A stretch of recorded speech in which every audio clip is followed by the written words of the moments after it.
Hello everyone, this is Tom Fox. I'm the Compliance Evangelist, and I'd like to welcome you to an exciting new podcast episode I'm putting on with Jonathan Armstrong from Coterie Compliance in London.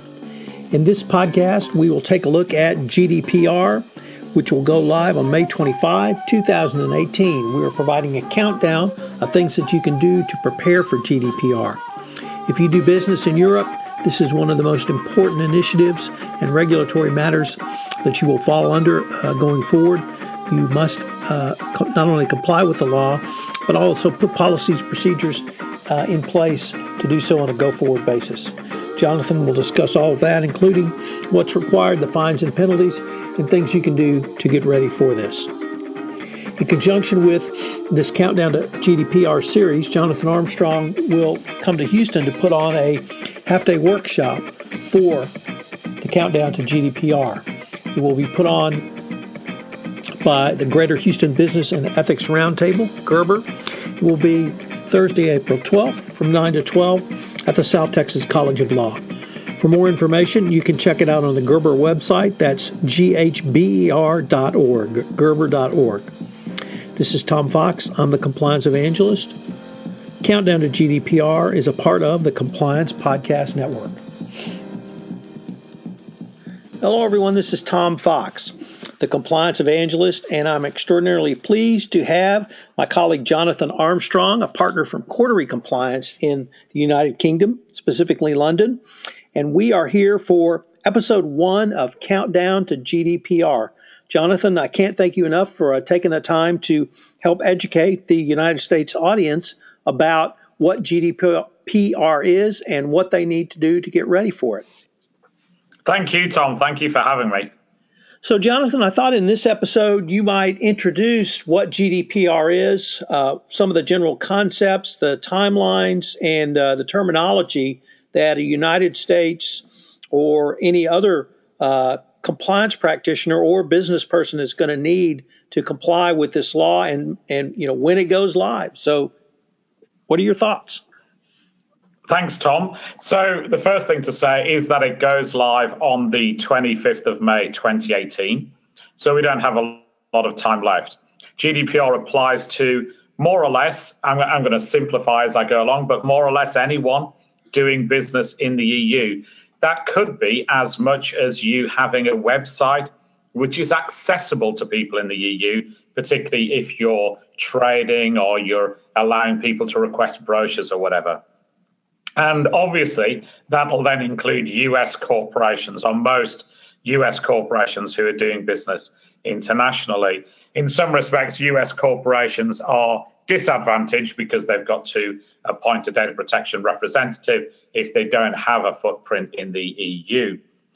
It's quite a wide piece of legislation, and it covers all personal data. Now, it's important to remember that personal data is much wider than the US definition of PII. It'll include things like geographical location. It'll include things like things that identify a user's device, their mobile phone, their laptop, or whatever. And it's anything that can identify individuals.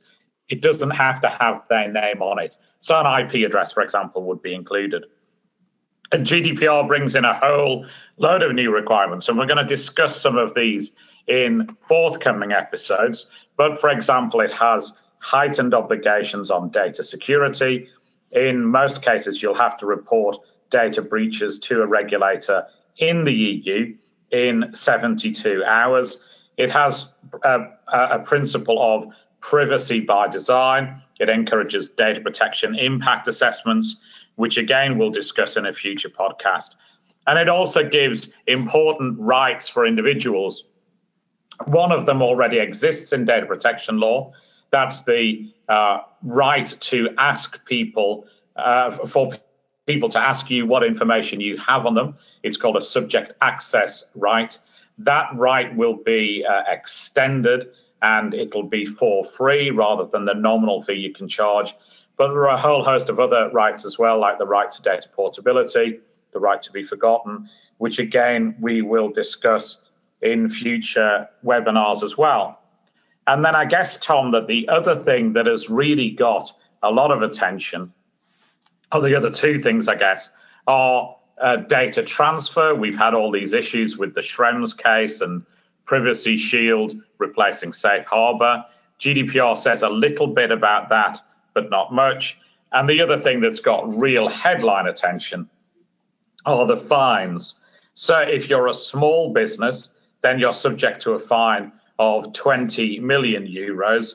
And if you're a larger business, that fine can be 4% of your global annual group revenue. So they're pretty high numbers. You know, if you're a large bank or an oil company, for example, the potential fine is in the billions of dollars. And so that's pretty consequential.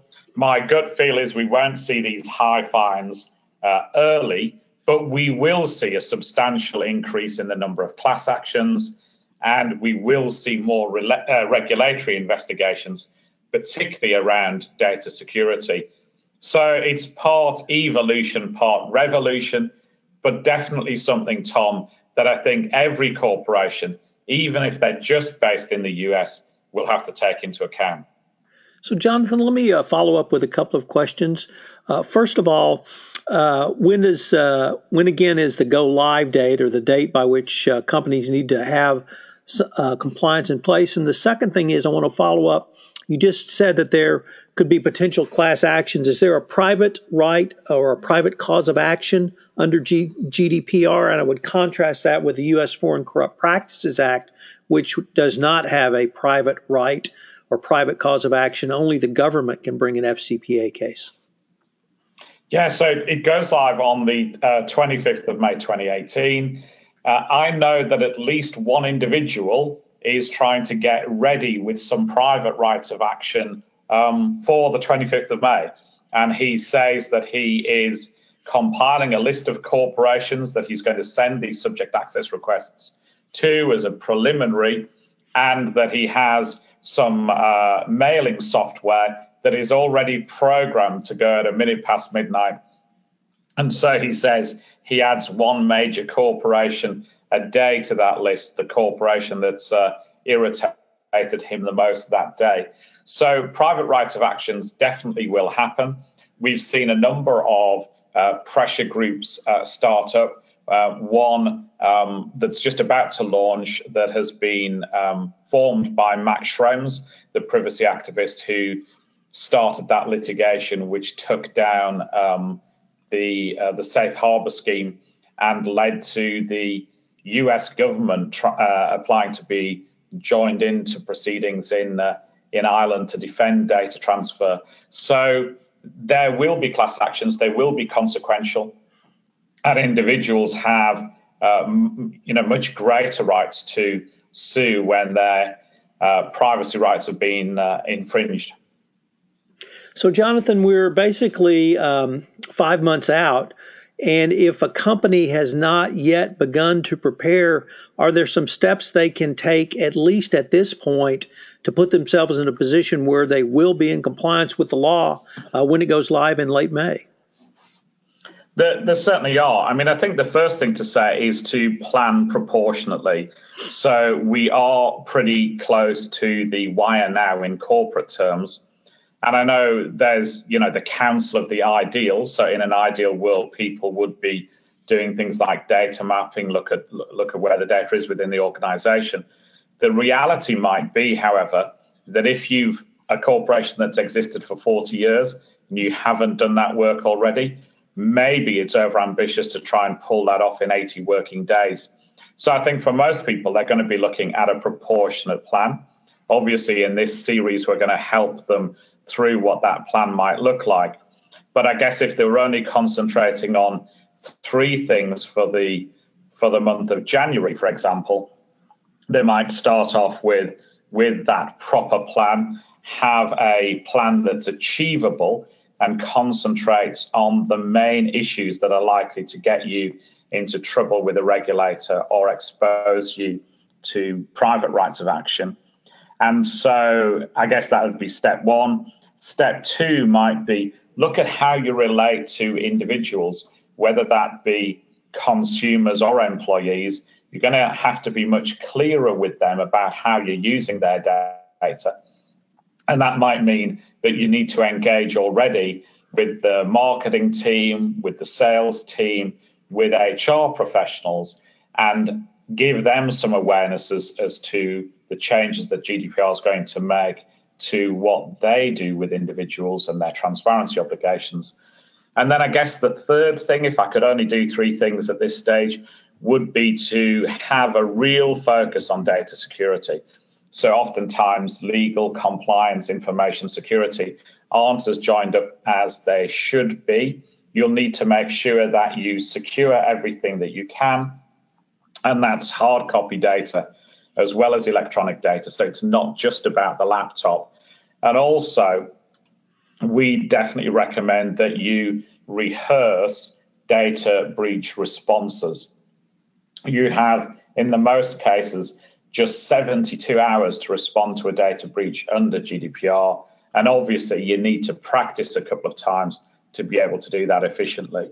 So they're the three I'd probably be concentrating on: planning, engagement with individuals, and security. So I think, Jonathan, most compliance practitioners and probably most business people would be familiar, if not comfortable, with the idea of a risk-based approach to take a look at your risks and try to manage the risks your company have. It sounds like the approach you have suggested really uses that general concept of a risk-based approach. Would that be a fair statement? That's absolutely right. And your focus will change depending on what type of business you are. If you just do B2B, just business to business, then obviously you might have proportionately less focus on consumers and more on employees. But that's exactly the right approach, I think, a risk-based approach. Obviously, there are still some issues there if regulators have greater rights of inspection and audit, and they obviously can retroactively look at the decisions that you've made.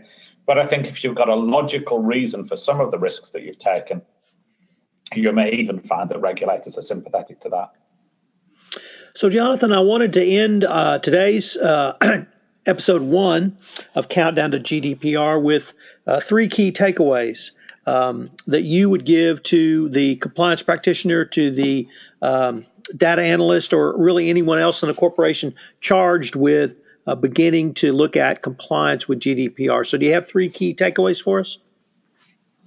Yeah, I mean, I guess my 3 would be certainly planning. We've covered that already. I think that's a key element. Secondly, engaging with those bits of the business that are going to be affected. And thirdly, education, I think, is key at this time. What we're finding is that oftentimes there is an appetite from people in the business to get information about GDPR.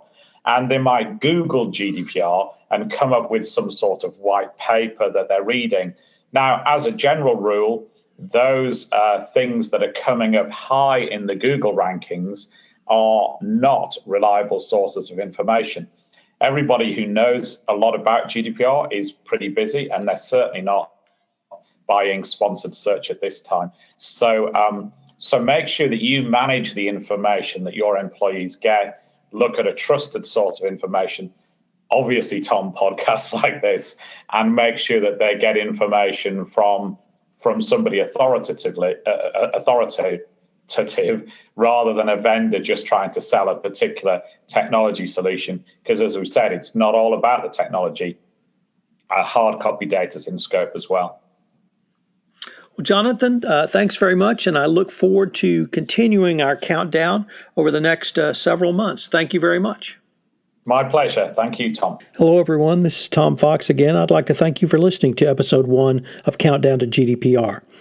I hope that you'll join us again for our next episode on Countdown to GDPR. If you have any questions, you can email Jonathan at jonathan.armstrong@quarterlycompliance.co.uk. You can email me at tfox@tfoxlaw.com. If you have listened to this podcast on iTunes, I would greatly appreciate it if you would rate our podcast. That was as it would help in our rankings and help get the word out about the only compliance-related GDPR podcast. Finally, thanks again for listening, and I hope you'll join us again. Countdown to GDPR is a part of the Compliance Podcast Network.